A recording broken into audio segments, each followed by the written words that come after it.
De volta com o nosso Bom Demais, e para você que está nos acompanhando, a gente volta aqui com a nossa delegada, Natália Figueiredo, que está aí à frente da Delegacia de Combate à Violência contra a Mulher, aqui no estado do Piauí, em Teresina. E hoje a gente vai falar sobre esse tema e você pode participar junto com a gente, tá bom? Através das nossas linhas interativas, nosso Instagram, @PGMBomDemais, e o nosso telefone, coloca aí, tá aí, 32 17 29 49.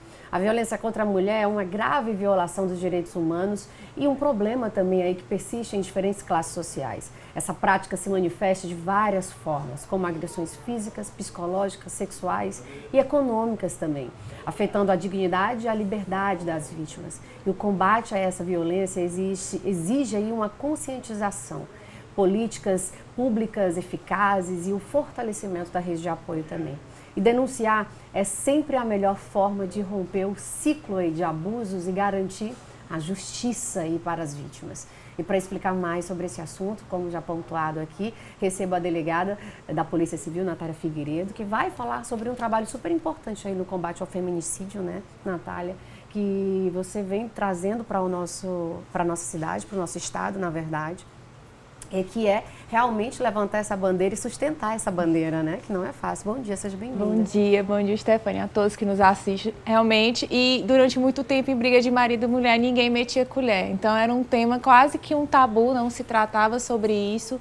E é muito importante momentos como esses momentos que vocês estão proporcionando para a gente tratar desse tema. Porque a gente combate a violência doméstica familiar não é somente com prisões, que são importantes, até porque a responsabilização criminal é fundamental, mas falar sobre violência doméstica familiar, que é uma forma de prevenção. A mulher saber o que é a violência e denunciar, rompendo o ciclo, como você mesma falou. Exatamente. Não só a mulher em si, mas como também a rede de apoio que a cerca, né? Porque às vezes a mulher não tem uma coragem ou não tem esse meio até aí, mas as pessoas que a cercam podem trazer esse apoio que necessita, né? Exato, porque muitas mulheres, elas realmente, como você nos trouxe, elas permanecem por diversos fatores, dependência econômica, dependência emocional, a questão dos filhos. Então, a atuação coordenada da rede de apoio é importante para acolher essa mulher, chama a responsabilidade de todos os entes, inclusive do próprio estado, município, oferecer, por exemplo, cursos profissionalizantes para romper essa questão da dependência econômica e fazer com que essas mulheres saiam do contexto de violência.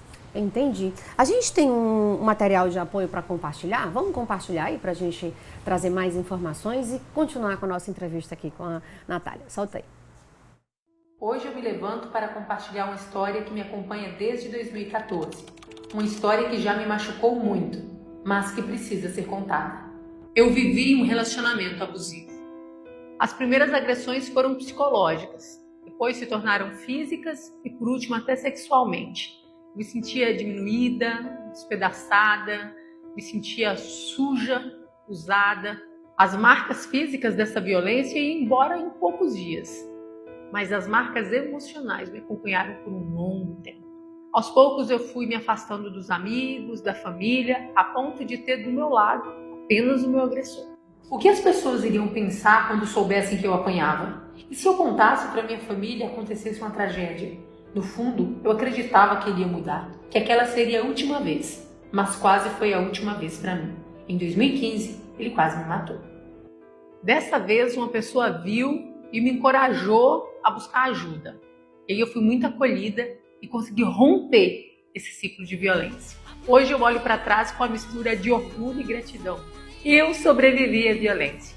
E a minha missão é lutar para que mais mulheres consigam romper esse ciclo de dor e viver com liberdade emocional. E para todas as vítimas, lembrem-se, vocês não estão sozinhas. Há esperança em um futuro melhor além da agressão. E a gente continua com Natália Figueiredo, tá vendo aí quantos elogios? Eu vou também quebrar o protocolo. O Black é um parceiro nosso, assim, é um querido, eu sou fã dele há muito tempo e a imprensa é importantíssima para o nosso trabalho, sabe? Então, eu acho que até essa junção, essa união entre imprensa e polícia é o que faz com que a gente esteja respondendo de forma mais eficaz à sociedade. Então, um abraço, meu amigo. Olha aí, Black. Mas, doutora, a gente pode ver esse ao vivo que o Black acabou de trazer, que são casos, assim, também muito comuns que acontecem no feminicídio, né? Os homens pegarem as mulheres de forma desprevenidas, despercebidas, isso acontece muito, né? Sim, de fato, Estefânia, para a mulher andar sozinha ainda é um risco. O direito constitucional de ir e vir, para nós mulheres ainda não existe. Então, sempre sobressaltada, sempre tendo a necessidade de andarmos acompanhadas para não passarmos situações como essa, infelizmente. Infelizmente. Olha só, você que está nos acompanhando, a gente passou um vídeo ainda há pouco falando sobre a questão do feminicídio e liberdade. Vamos trazer novamente para você acompanhar e a gente pontuar sobre o vídeo que a gente trouxe aqui. Solta aí. Hoje eu me levanto para compartilhar uma história que me acompanha desde 2014. Uma história que já me machucou muito, mas que precisa ser contada. Eu vivi um relacionamento abusivo. As primeiras agressões foram psicológicas, depois se tornaram físicas e por último até sexualmente. Me sentia diminuída, despedaçada, me sentia suja, usada. As marcas físicas dessa violência iam embora em poucos dias, mas as marcas emocionais me acompanharam por um longo tempo. Aos poucos eu fui me afastando dos amigos, da família, a ponto de ter do meu lado apenas o meu agressor. O que as pessoas iriam pensar quando soubessem que eu apanhava? E se eu contasse para minha família e acontecesse uma tragédia? No fundo, eu acreditava que ele ia mudar, que aquela seria a última vez, mas quase foi a última vez para mim. Em 2015, ele quase me matou. Dessa vez, uma pessoa viu e me encorajou a buscar ajuda. E aí eu fui muito acolhida e consegui romper esse ciclo de violência. Hoje eu olho para trás com a mistura de orgulho e gratidão. Eu sobrevivi à violência e a minha missão é lutar para que mais mulheres consigam romper esse ciclo de dor e viver com liberdade emocional. E para todas as vítimas, lembrem-se, vocês não estão sozinhas. Há esperança em um futuro melhor além da agressão. Nossa, esse vídeo arrepia, né, doutora? E traz realmente dados reais que acontecem diariamente. Vou até considerar quase que uma aula sobre violência doméstica familiar. Tratou das formas de violência, a progressão, como ela não vai chegar numa situação de imediato, uma tentativa de feminicídio. Teve a questão da violência psicológica, que progrediu para a violência física.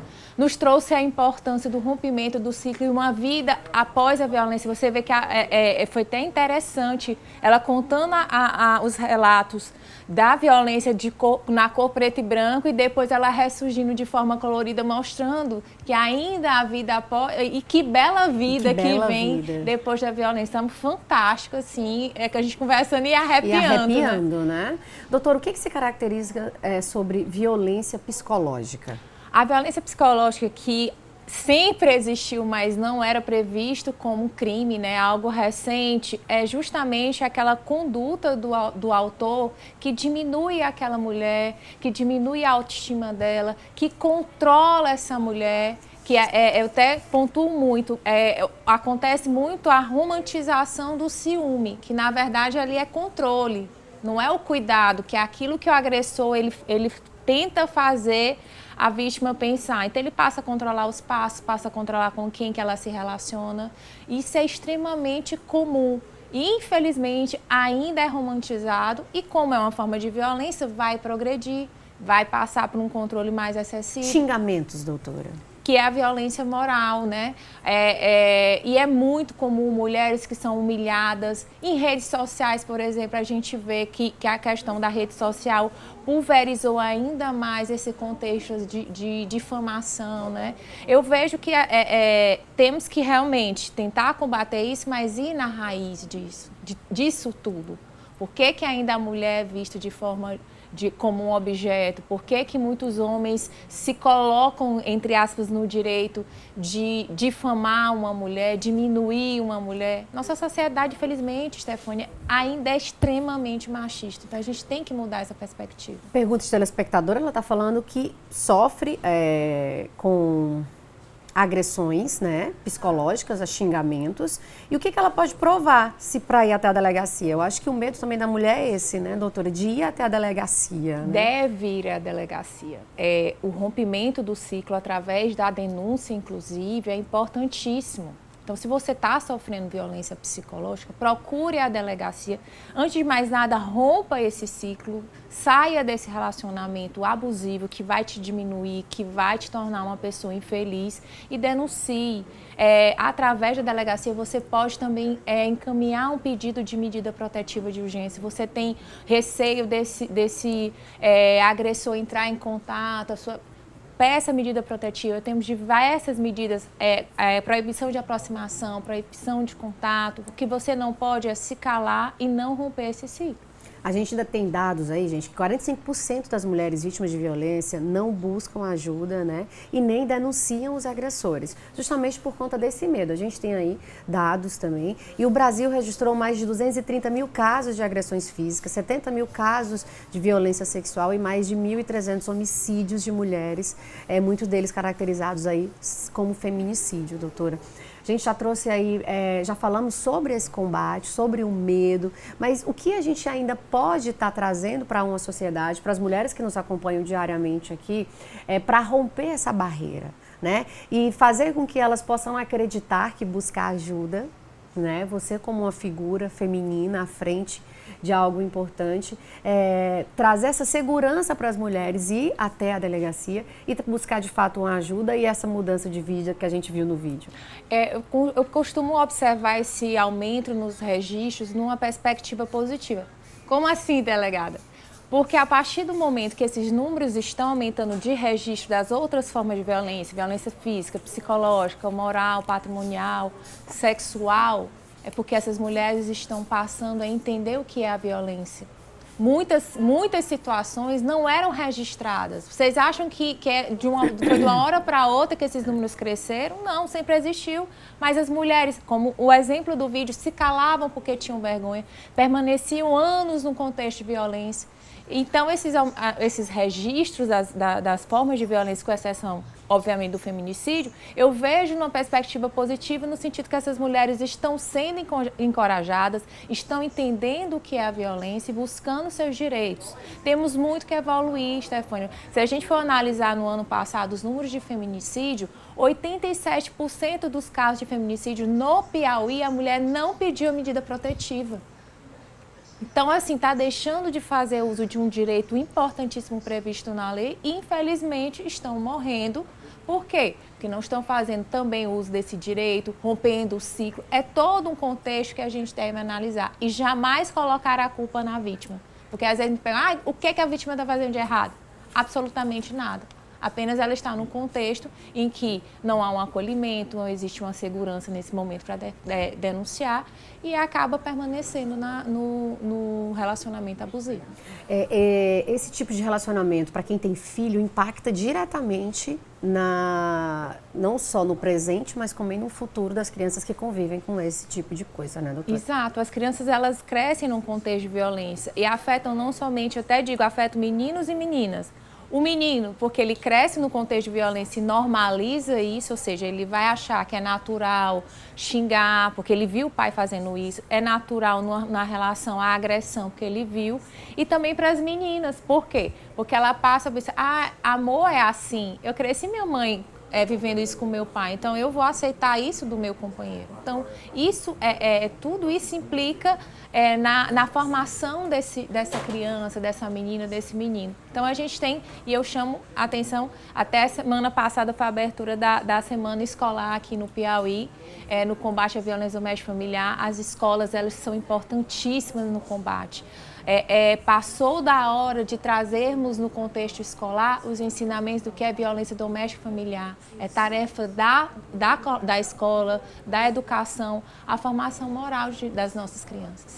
Bom, e mais uma vez, antes da gente finalizar, doutora, eu queria que você trouxesse aqui como a gente pode ajudar quem está de fora e percebe sinais de violência doméstica. Como que a gente pode ajudar sem estar invadido, sem estar metendo a colher, mas fazer com que essa mulher saia desse ciclo, né? Desse momento, dessa dor? Olha, em briga de marido e mulher, se mete a colher para salvar a mulher, que a gente até costuma dizer. Na verdade, antes de mais nada, o acolhimento dessa mulher, uma empatia, a gente entender que ela não está lá porque ela gosta de apanhar, como a gente já ouviu. Então, acolher, entender que essa mulher muitas vezes é dependente emocional, é dependente econômica, e assumirmos o nosso papel de dever no contexto de denúncia. A gente tem sim que se meter, a gente tem que sim salvar essa mulher, e a gente tem diversos canais que é possível essa denúncia sem que o denunciante seja identificado. Então temos o Disque 180, nós temos que é justamente do contexto de violência doméstica familiar, o Disque 100, o 190, nós temos o Ei Minha Irmã Não Se Calha aqui no Piauí, Salve Maria, que é o aplicativo.